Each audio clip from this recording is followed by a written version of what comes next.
Pemirsa, larangan mudik sudah secara tegas dikeluarkan oleh Presiden Joko Widodo. Pemerintah pun menghentikan angkutan umum yang membawa pemudik.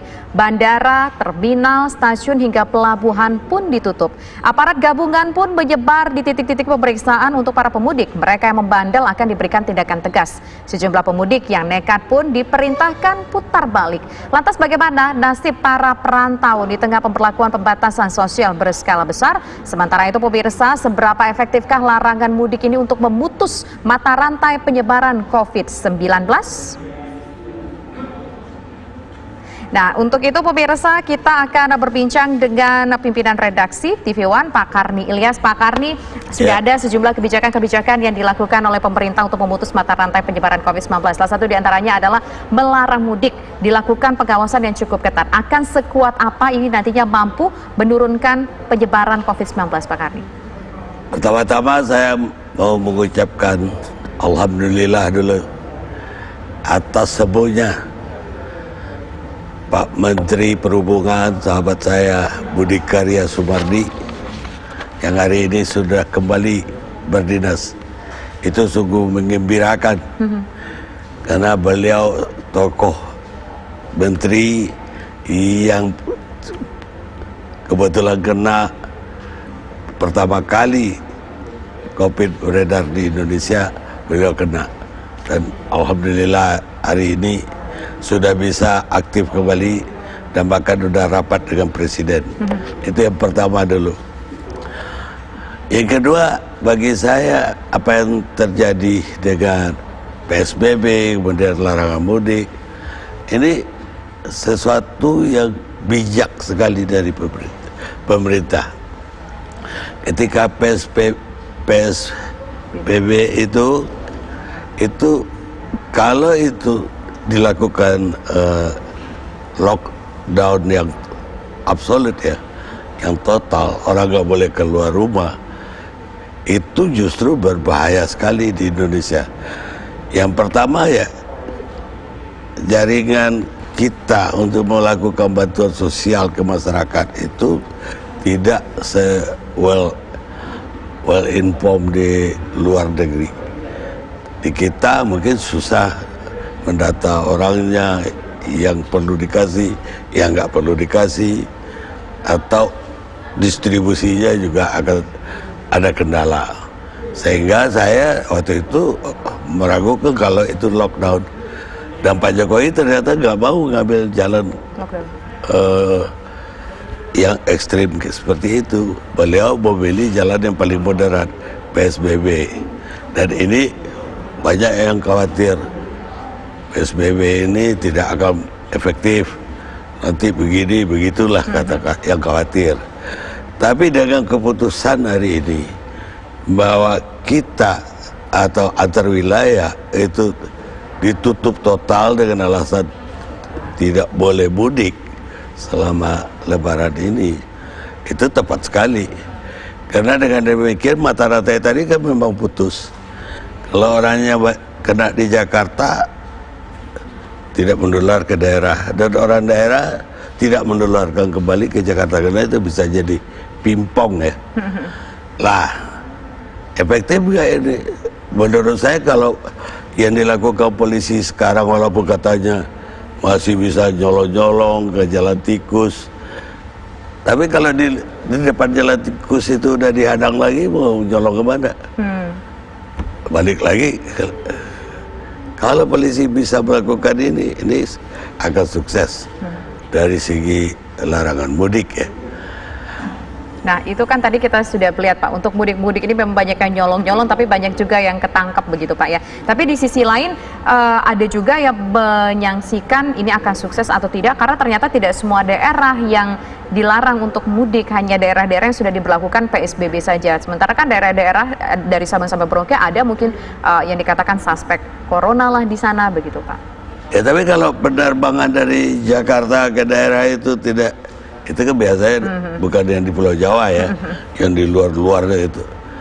Penerbangan ke sana nggak ada, namanya kapal nggak ada. Mau mendarat bagaimana sampai di sana? Oke. Jadi itu bagaimana Menteri Perhubungan bersama berkoordinasi dengan polisi, BNPB, semuanya bisa betul-betul menutup. Lah kan kita ini sebetulnya udah enak, nggak dilakukan lockdown absolut. Kita moderat sekali loh, yang dipilih presiden itu sangat moderat, sehingga orang masih bisa keluar rumah, masih bisa berboncengan sama istri. Itu pilihan-pilihan yang bijak, pilihan-pilihan yang nggak main keras.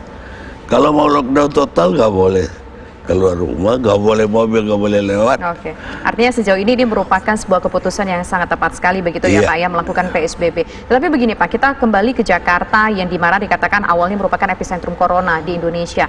Di Jakarta ini banyak perantau yang mereka kerjanya jadi pekerja informal, terima upah harian, tapi di sisi lain mereka juga nggak bisa dapat bantuan sosial karena tidak punya KTP Jakarta Pak. Dan mereka mau pulang ke kampung pun juga nggak bisa. Bagaimana nasib mereka Pak?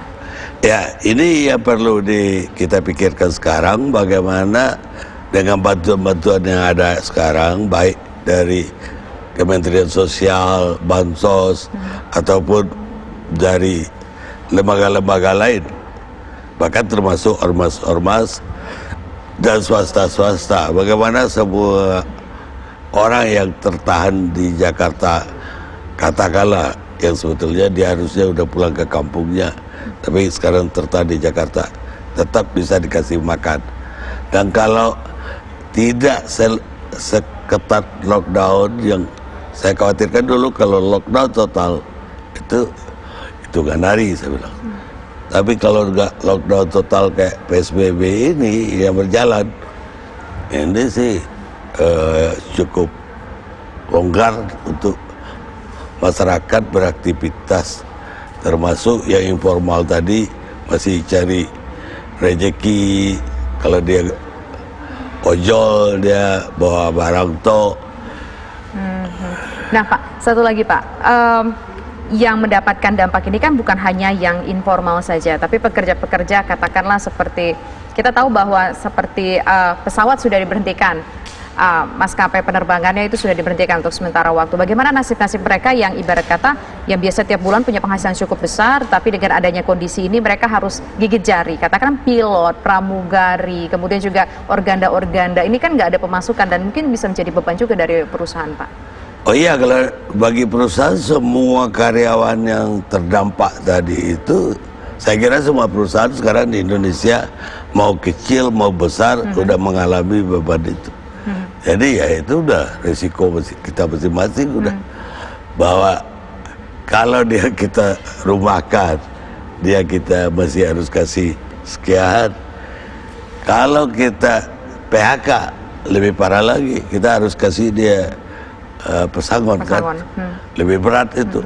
Mereka yang ini perlu mendapatkan perhatian khusus nggak sih Pak, pegawai-pegawai yang katakan di PHK, pegawai-pegawai yang dirumahkan sementara atau pegawai yang di PHK perlu mendapatkan perhatian khusus dari pemerintah nggak sih Pak? Ya tentu ada prioritas ya.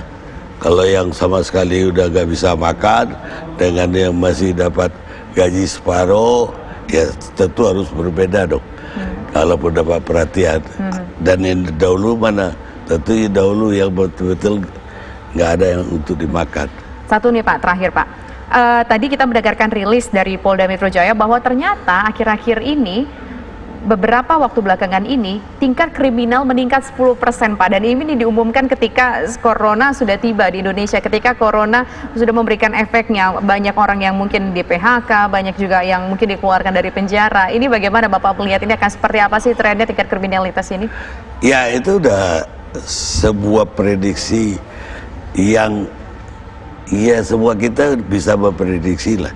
Ketika orang kehilangan pekerjaan, ketika PHK banyak, ketika yang dulunya dapat pekerja informal sekarang tidak punya pekerjaan, kriminal itu akan meningkat. Di sini kembali kita kepada yang tadi, bagaimana supaya bantuan sosial dari pemerintah tadi yang penting jangan terhalang oleh birokrasi. Kemudian bagaimana dia supaya merata, bagaimana dia supaya sampai ke orang yang berhak.